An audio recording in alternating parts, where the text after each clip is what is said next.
Dalawa mo yung baby niya sa talo ng pinsan. Wah! Oo, ano? Oo, ano dyan? Ano? Ang pinsan ko, pinayagan na nga siya.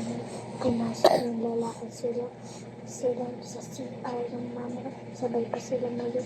Alam mo, kinuha nila. Hindi na kasi siya. Sabi ng pinsan ko na sasabihin tayo na matawatag tayo sa CR.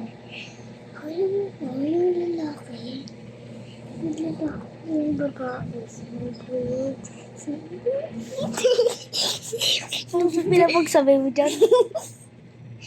Ayoko dyan. Bastos yan. Oo, sasabihin kahit kanina. Oo, sasabihin kahit kanina.